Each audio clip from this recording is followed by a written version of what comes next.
nirmala kenyam biakamal kanwar online TV channel kajan gwasme te kon kalarm banaling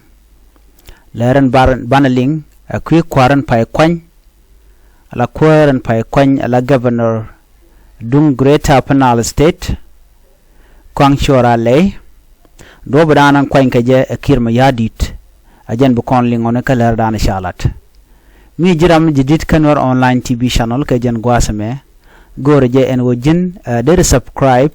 ka der notification bell der je twany ko de latin continue ka jan channel me de kan chamala shub kaje men gore longono biya link ka jan channel me biya rwandin kon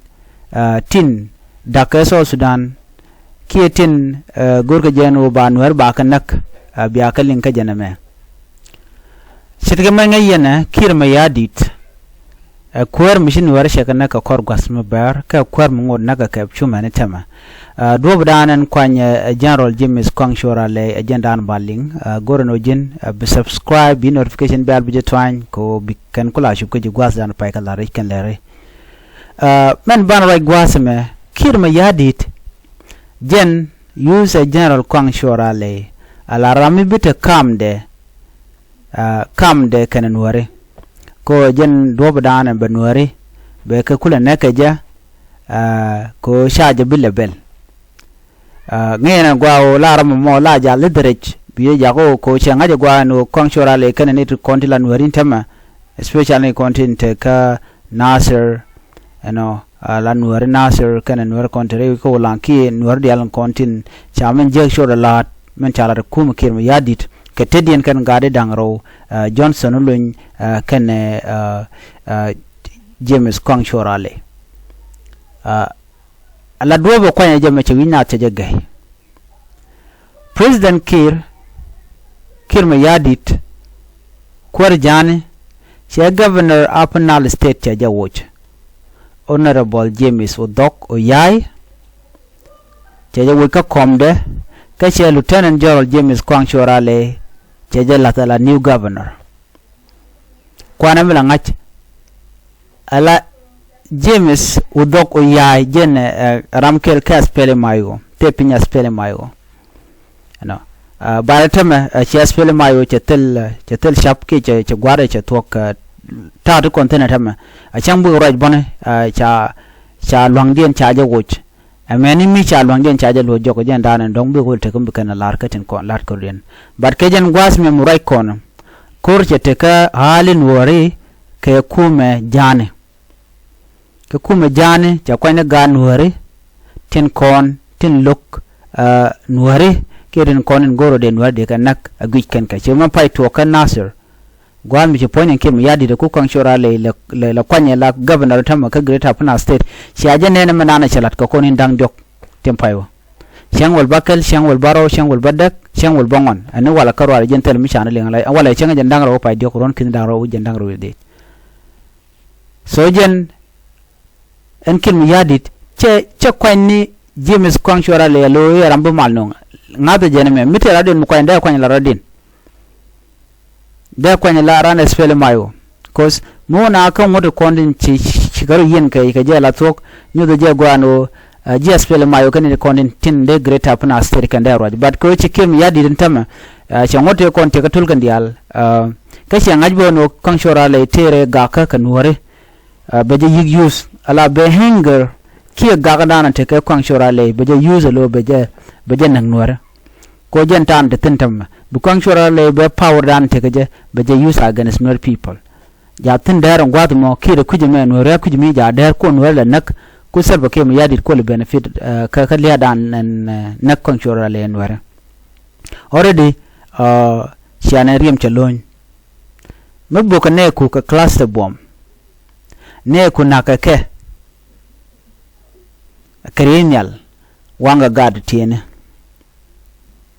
jino shanga condemn keni la special me chala de jen point James kɔaŋ shora le ne mshakulu kwanya la governor ntamare wi kamala kal me chala chala bne forza bne nan ka Nasser je bikan chine nan pan me roja wuri shalka bol mele tek me chalat bol mel a jani a tugan tema just fele mayo they are no more tell mutually by Charlie commander in chief jana vice president remember that man word HLR ko jana kwen medit mila kwen nation but now cha kwer jane ka roi ne ka alo munyu da gwano as fele mayo chatere chalong and temen chigana ngopin pangi ngan jang akan big disarmament bekana lat ba Nuer ba meken ba ka kaf so kaf mai Nueri angom betuok anga bi lado ajen James Kong Chorale kane Johnson ulun ka jang te la SSPDF kel ke Uganda People Defense Force akane den content ba Nueri ba ga gorno bekan meken bekan kaf so this is what going to happen very soon so yot kane James Kong Chorale lambe Nuer be na chaje kwa ko te mal monongo by the way Nuer kon lado choko gwa cha kwa cha moji you guys are congratulating kilm ya didi ko che je a point ran me baji a point ki baji mu ka ko ka mission ko nak na mo shi ko la nyu da gwa run men jin bob nyoko jien ere ko ka na mo ko do mu jeg bodo dien bona anwo ba Nuer ba ka na rien ten ka ngor ba kwa ye bran la ro yes la ramichi Nuer look by nyo by queen ramich michi imlogie ngum nyo da na mo nyo da jengo ma sha telot sha telwang okay komponde borojelo naga Nuer she borojelo te Nuer gang ya me bine content kude baka gang ko ten buke je ko ngode kem yadit Ramadan la boss ke je kiyo kwara so nomba yiglat but ken Nuer ko ken be beje longa ka so yot ke je lo bekan base bekan establish kan Nasser ko jan gwada danan ci kuumɛ SSPDF ci te long tane tam right corner the only stronghold right now in Nasser kan ware so mishi kan Nasser kana penetrate ci kamar bokana na shi an wan kan Nasser na kan ma gar tiene so ngum ngot ma ci ga jan sai kan carry out already kan ne kontela jang kel kan ware content chun kan kel ka ja so James Kongshorale tade wi ko am ko jan gwase me a threat ka life of Nuer people living ka tinte ketin chiang ka great apna state so ne me jana na gode nyo ya kel mi jira me jidit ka jan channel me guri comment ko comment below but te duno ne ngum kwen ke Chorale ka jan gwasme ka Chorale chen wer ga jaga janna ka gwade dan jira me dan ku je dunga gwele force ka bishop kel ka SSPDF ka ne de konte non ka je yi ro ban wer ba ka benak no ka shanen bo chorwa jene ka TikTok ro la de jeno ne chene bu ko ite ga Nuer ba me ken be kep bine ko kon bako bengeri je jandana tere ka wi yara do kana ma chawi jeno shi jen ko jel kan ka tarbiyeli di dit kare yier barante mi kan ngajeno ci kurtan ji kan yo lo jok so bendi ne me ci mu ngeen monte ma ka tere wich ka gela shal kan de ni SSPD abanyok kel ke Ugandan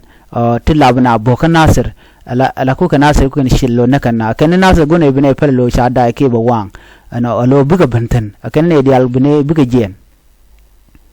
so kel ma yadit che bu kan Nasir ko be na ba bright ka dom ga be kan Nasir ko Nuer ba ka banat ba ga banak be lo ke destruction already be benangna so janishang tel ne tere which so munyu da gwano nakan Nuer ka baje no go jejen bor no chebugwa kore de chatung ha jen mandana le janga ki dinka no guru nakan Nuer already they start killing Nuer people che me kan arke 2013 ka teram take use kan Nuer okay